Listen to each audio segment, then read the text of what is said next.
শিক্ষার্থীরা, তোমাদের কাছে ক্লাসে স্বাগতম। আমাদের আজকের ক্লাসটি হচ্ছে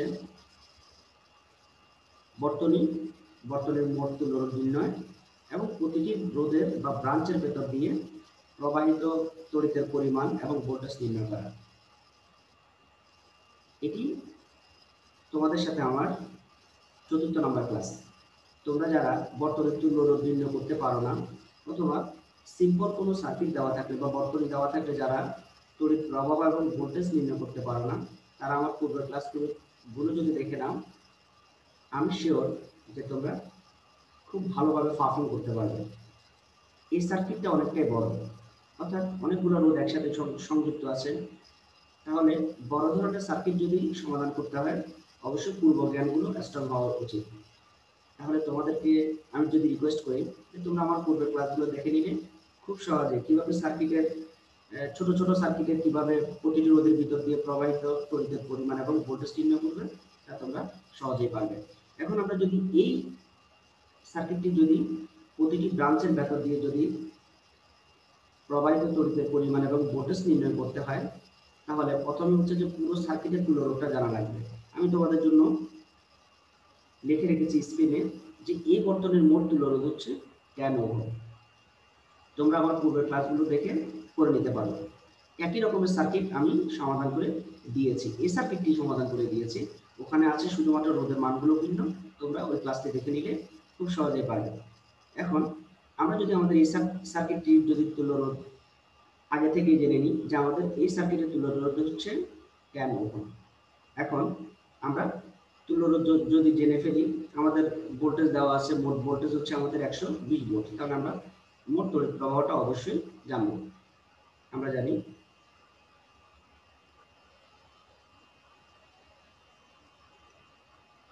ওহমের সূত্রটা আমরা জানি I সমান V/R।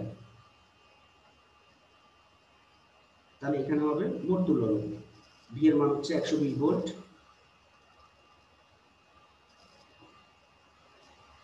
এবং তুল্য রোধ হচ্ছে 10। তাহলে আমরা পেয়ে যাচ্ছি 12 অ্যাম্পিয়ার।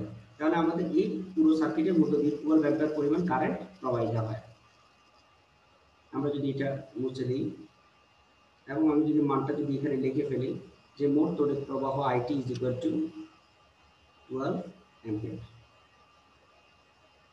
এখন আমরা প্রথমে আমাদের এই R1 রোধের মধ্য দিয়ে কি পরিমাণ তড়িৎ প্রবাহিত হয় এবং ভোল্টেজ কত সেটি বের করব।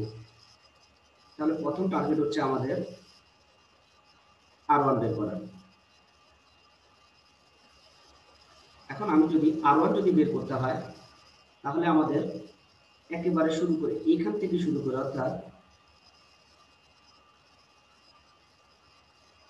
আমি যদি একটু তোমাদেরকে ঘর করে দেখাই যে এই একটুকুর তুল্য রোধ তোমাদের জানা লাগবে, পুরো এতটুকু পর্যন্ত তুল্য রোধ তোমাদেরকে বের করতে হবে যদি তুমি R1 এর মধ্য দিয়ে প্রবাহিত ভোল্টেজের পরিমাণ বের করতে চাও। কারণ ভোল্টেজ যদি বের করি তড়িৎ প্রবাহ বের করা খুবই সহজ। আমরা জানি আমাদের মোট ভোল্টেজ হচ্ছে 120 ভোল্ট। তাহলে এই অংশের তুল্য রোধটা তোমার জানা লাগবে। এখন আমি যদি এই অংশের তুল্য রোধটা তোমাদেরকে জানাই, এই অংশের তুল্য রোধ হচ্ছে 4 ওহম। কত ওহম? 4 ওহম।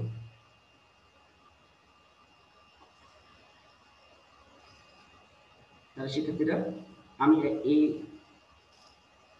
নির্দিষ্টকরণটা মুছে দিলাম। অর্থাৎ R1 এর ভিতর দিয়ে প্রবাহিত ভোল্টেজ বের করতে হলে আমাদের একটু পর্যন্ত, যেটুকু আমি তোমাদেরকে দেখিয়েছি ততটুকু পর্যন্ত তুল্য রোধ জানা লাগবে এবং সেটি আমি তোমাদেরকে জানিয়ে দিলাম। এটি হচ্ছে 4 ওহম। সুতরাং R1 পর্যন্ত ইকুইভ্যালেন্ট রেজিস্ট্যান্স তুমি পাচ্ছ Req হচ্ছে 4 ওহম। এখন আমাদের তড়িৎ সৃষ্টি হয় পদারিক প্রান্ত হতে। কারেন্ট প্রথমে এখানে আসবে এবং তিনটি ভাগে ভাগ হবে, এই পথ দিয়ে যাবে, এই পথ দিয়ে যাবে, এই পথ দিয়ে যাবে। এখন আমরা যদি তাকে ভাগ করে দেই যে এই পথ দিয়ে যাচ্ছে, ধরো এই পথ দিয়ে I1, এই পথ দিয়ে যাচ্ছে I2 এবং এই পথ দিয়ে যাচ্ছে I3। পরবর্তীতে এদিকে যখন আসবে আবার ভাগ হবে।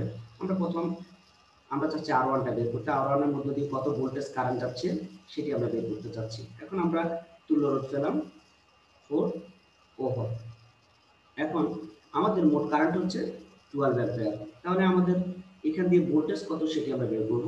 সুতরাং ওহমের সূত্র হতে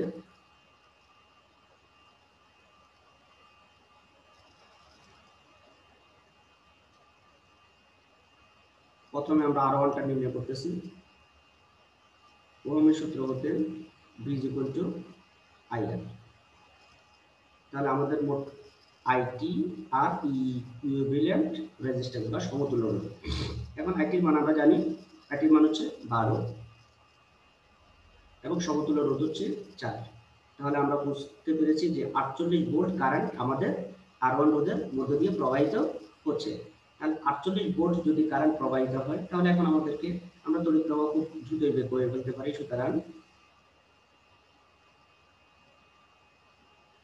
I1 is equal to ওহমের সূত্র অনুযায়ী V/R। এখানে R1 হবে, এখন B এর মান আমরা জানি 48 ভোল্ট এবং R1 এর মান আমরা জানি, R1 এর মান হচ্ছে 8। তাহলে আমরা যদি ভাগ করে দিই তাহলে আমরা পাবো 48/8, আমরা পাচ্ছি 6 অ্যাম্পিয়ার। সুতরাং আমাদের R1 এর মধ্য দিয়ে 6 অ্যাম্পিয়ার তড়িৎ প্রবাহিত হচ্ছে। আমরা যদি এটি এখানে যদি একটু ছোট করে লিখে রাখি, R1 আমাদের ভোল্টেজ পেয়েছি 48 ভোল্ট আর কারেন্ট পেয়েছি 6 অ্যাম্পিয়ার।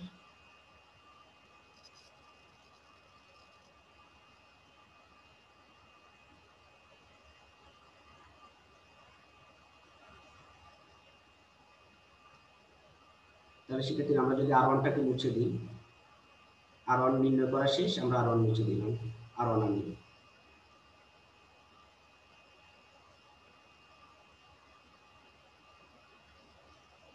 এখন আমাদের কারেন্ট, বাকি যে কারেন্টগুলো আছে সেগুলো এই পথ দিয়ে এবং এই পথ দিয়ে প্রবাহিত হবে। আমাদের টোটাল কারেন্ট ছিল 12 অ্যাম্পিয়ার, অলরেডি 6 অ্যাম্পিয়ার কারেন্ট প্রবাহিত হয়ে গেছে। এখন বাকি কারেন্ট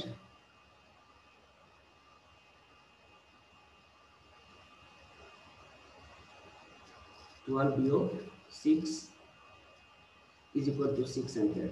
তার মানে 6 অ্যাম্পিয়ার কারেন্ট এখন দুই দিকে প্রবাহিত হবে, একটি হচ্ছে I2 পথে যাবে আর একটি হচ্ছে I3 পথে যাবে। এখন আমি যদি I2 পথের যদি ভোল্টেজ বের করতে চাই, অর্থাৎ এই পথের যদি ভোল্টেজ বের করতে চাই, তাহলে আমাদেরকে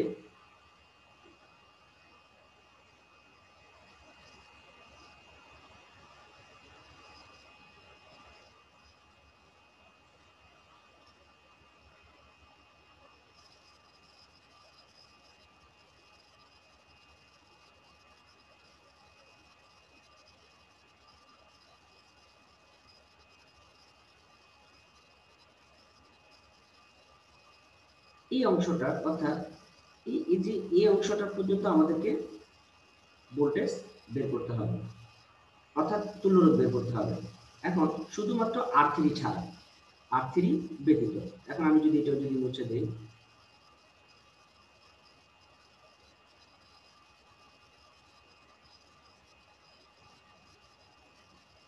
অর্থাৎ সেক্ষেত্রে আমি বোঝাতে চেয়েছি তোমাদেরকে যে এই অংশটা,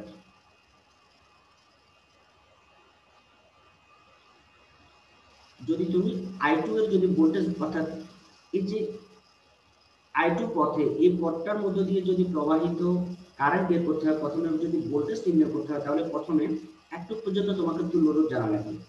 আমি তোমাদের সময় বাঁচানোর সুবিধার্থে আমি এখানে লিখে রেখেছি যে আমার এই মানটি হচ্ছে এটা, এই জায়গায় অলরেডি আছে 4 ওহম। তাহলে আমি যদি এটা মুছে দিই, সেক্ষেত্রে মুছে দিলাম।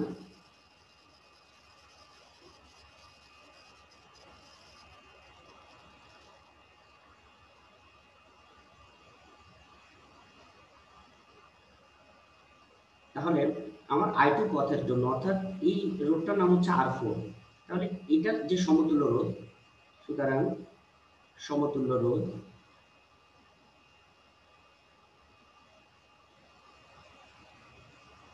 সেটাকে যদি আমরা আর ইকুইভ্যালেন্ট রেজিস্ট্যান্স 5 হিসেবে যদি নামকরণ করি, সেটি হচ্ছে 4 ওহম।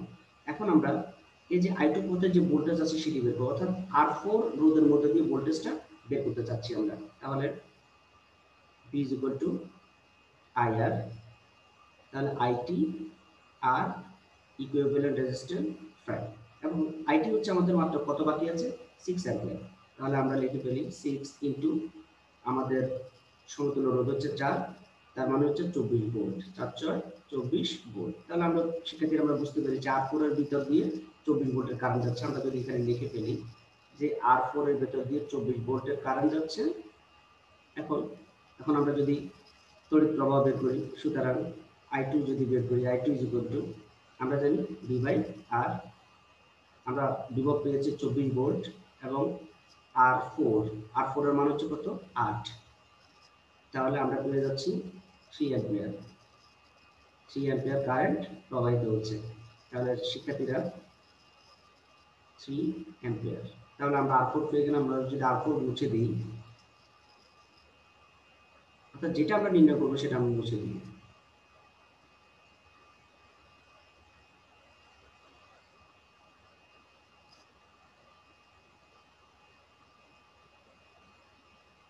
এখন আমাদের বাকি আছে I3 পদটা।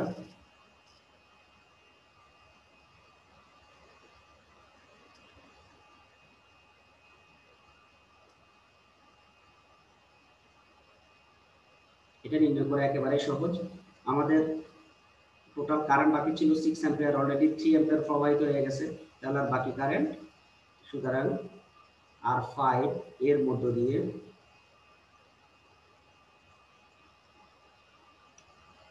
প্রবাহিত current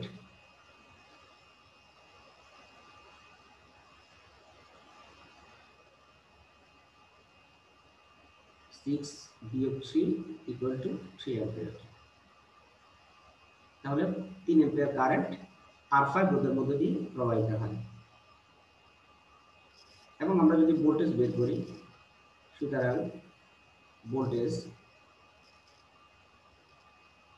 V is equal to আমরা জানি IR, I এর মান হচ্ছে 3, R এর মান আমরা জানি 4, তাহলে ইকুয়াল টু 12 ভোল্ট। 12 ভোল্টের কারেন্ট প্রবাহিত হচ্ছে। তাহলে আমরা যদি লিখে ফেলি R5 এর মধ্যে দিয়ে ভোল্টেজ যাচ্ছে 12 ভোল্ট এবং তড়িৎ যাচ্ছে 3 অ্যাম্পিয়ার।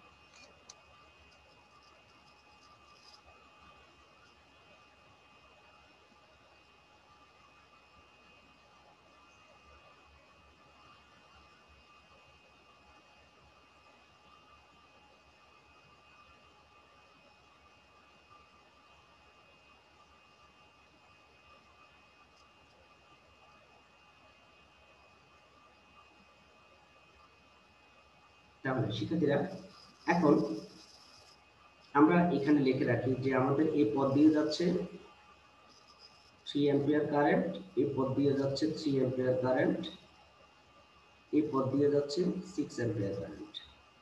এখন আমরা আমাদের কারেন্ট এই পথ দিয়ে এখানে আসবে এবং এখানে দুই ভাগ হবে, এক ভাগ এদিকে যাবে, এক ভাগ এদিকে যাবে। যেহেতু আমরা I3 পর্যন্ত বলে ফেলেছি, এটাকে আমরা I4 নামকরণ করি, এটাকে আমরা I5 নামকরণ করি, বললাম। এখন আমাদের এই কারেন্টটি এখানে আসবে, এই কারেন্টটি কিন্তু এখানে আসবে না, কারণ এটি ওই পথে চলে যাবে নেগেটিভ প্রান্তে। এখন এই কারেন্ট এই পথে যখন আসবে বিভাগ হয়ে যাবে। এখন আমরা চাচ্ছি আমাদের R6 এর মধ্যে দিয়ে কত ভোল্টের কারেন্ট প্রবাহিত হয়।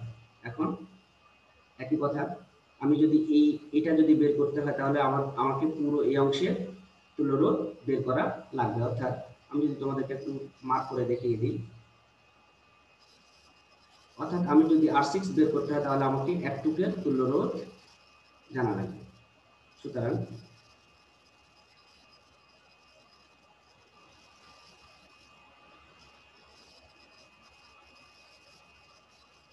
সেক্ষেত্রে এই অংশের তুল্যরোধ আমি তোমাদের জন্য লিখে রেখেছি।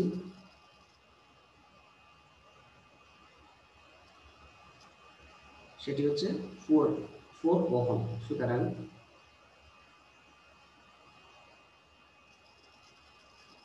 সমতুল্য রোধ আর ইকুইভ্যালেন্ট রেজিস্ট্যান্স ইকুয়াল টু হচ্ছে যে 4 ওহম। এখন আমরা ভোল্টেজ বের করব। সুতরাং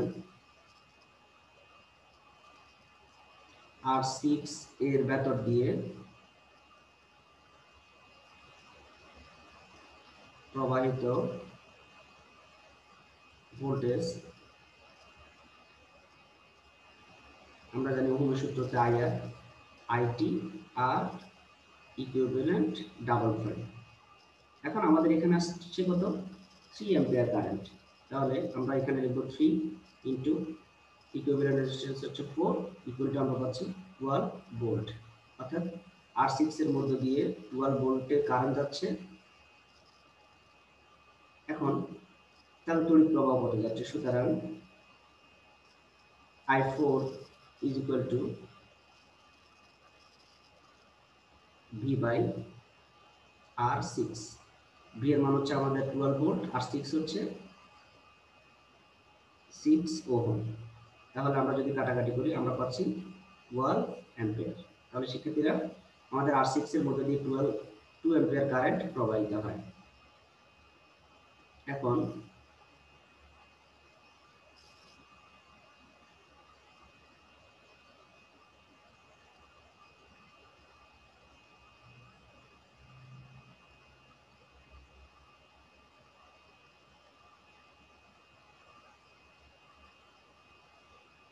এখন আমরা আইপ্যাড পথে কত কারেন্ট প্রবাহিত হচ্ছে আমরা অবশ্যই জানি। আমাদের মোট কারেন্ট ছিল 3 অ্যাম্পিয়ার, তাহলে 2 অ্যাম্পিয়ার চলে গেল আর 1 অ্যাম্পিয়ার, সুতরাং R9 এর মধ্য দিয়ে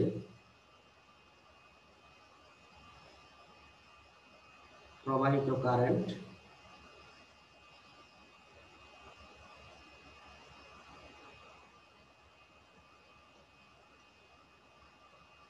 3 বিয়োগ 2 ইজ ইকুয়াল টু 1 অ্যাম্পিয়ার। তাহলে আর শিক্ষার্থীরা আমরা R9 পেয়ে গেলাম। R9 এর মধ্যে দিয়ে প্রবাহিত কারেন্ট হচ্ছে 1 অ্যাম্পিয়ার। এখন আমরা ভোল্টেজ যদি বের করি, সুতরাং V is equal to I, আর I এর মান আমরা পেলাম 1 ইনটু R, R এর মান হচ্ছে 8, সুতরাং 8 ভোল্টের কারেন্ট প্রবাহিত হয়, 8 ভোল্ট।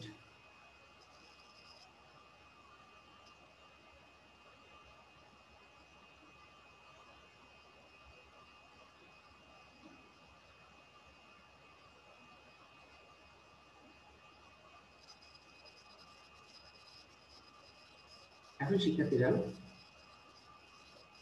আমরা আমাদের এই রোধগুলোকে যদি মুছে দেই,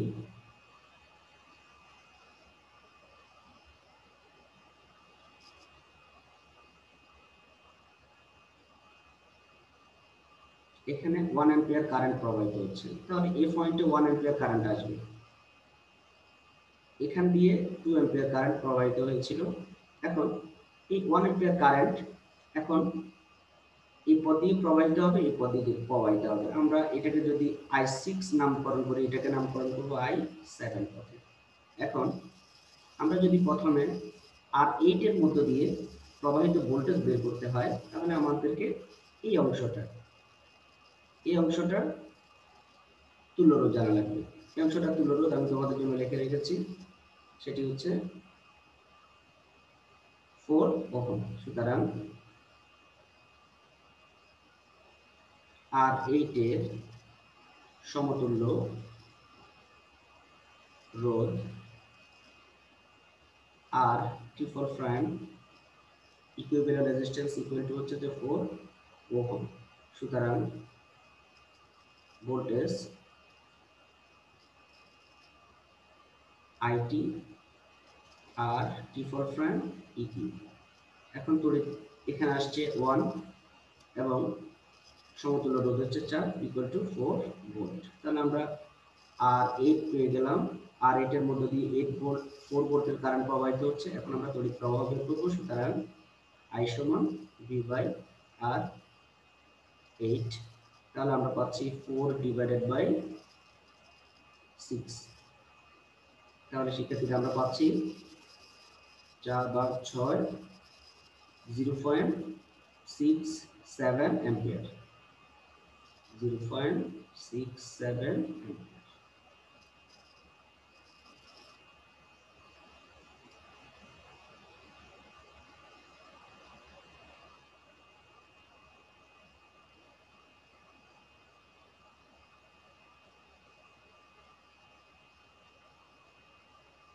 তাহলে এই পথ দিয়ে 0.67 অ্যাম্পিয়ার কারেন্ট প্রবাহিত হচ্ছে, বাকি কারেন্ট আমাদের এই পথ দিয়ে প্রবাহিত হবে। সুতরাং R10 ও R7 এর মধ্য দিয়ে প্রবাহিত কারেন্ট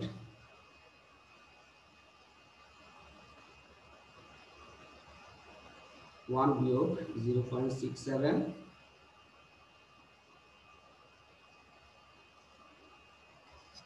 আমরা পাচ্ছি 0.33 অ্যাম্পিয়ার। তাহলে সেক্ষেত্রে আমরা লিখতেই পারি R10 R7 0.33 অ্যাম্পিয়ার। এখন যদি ভোল্টেজ বের করি, শুধুমাত্র কারেন্ট দিয়ে আমরা গুণ করে দিলে হয়ে যাচ্ছে। এটাকে 0.33 এর জন্য আমরা 10 দ্বারা গুণ করি, তাহলে আমরা পাবো 3.33 ভোল্ট, 3.33 ভোল্ট। এবং আমরা যদি 2 দ্বারা যদি গুণ করি, তাহলে আমরা পাবো 0.66 ভোল্ট। তাহলে শিক্ষার্থীরা এখন আমরা এটাও নির্ণয় করলাম, এটাও নির্ণয় করলাম। এখন আমরা যাব আমাদের R3 এর মধ্যে। আমাদের এই পথ দিয়ে 6 অ্যাম্পিয়ার কারেন্ট প্রবাহিত হয়েছিল, আর বাকি সবগুলো কারেন্ট এই পথ দিয়ে প্রবাহিত হয়েছে, অর্থাৎ 6 ampere current. Total 6 ampere current আসলে এই পথ দিয়ে প্রবাহিত হবে, কারণ কারেন্ট এই পথগুলো দিয়ে এখান দিয়ে 3 অ্যাম্পিয়ার যাবে, আবার এই পথ দিয়ে ঘুরে 3 অ্যাম্পিয়ার এদিক দিয়ে আসবে। টোটাল 6 অ্যাম্পিয়ার কারেন্ট আমাদের এই পথ দিয়ে প্রবাহিত হবে, R3 এর মধ্যে দিয়ে প্রবাহিত হবে। সুতরাং R3 এর মধ্য দিয়ে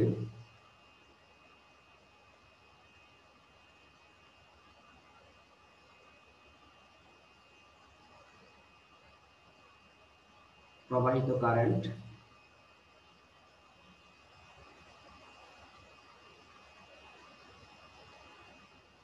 6 অ্যাম্পিয়ার। সুতরাং voltage V equal to IR 6 into 4 equal to 24 volt. এখন আমরা যদি R2 যদি বের করি, R2 এর মধ্যে দিয়ে পুরো তড়িৎটাই এটার মধ্যে দিয়ে প্রবাহিত হয়ে আমাদের নেগেটিভ প্রান্তে আসবে, অর্থাৎ 12 অ্যাম্পিয়ারের কারেন্ট প্রবাহিত হবে। R2 এর মধ্য দিয়ে প্রবাহিত কারেন্ট 12 অ্যাম্পিয়ার এবং voltage 12 into 6 equal to 72 volt.